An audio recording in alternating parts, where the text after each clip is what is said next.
বাজারে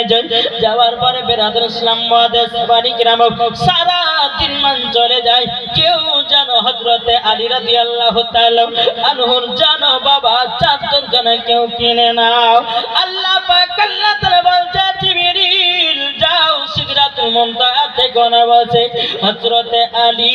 মানুষের রূপ ধারণ করো আর হযরতে আলীর কাছে যাও তুমি চাদরটা কিনে নাও জোরে বলেন সুবহানাল্লাহ হযরতে আলী রাদিয়াল্লাহু তাআলা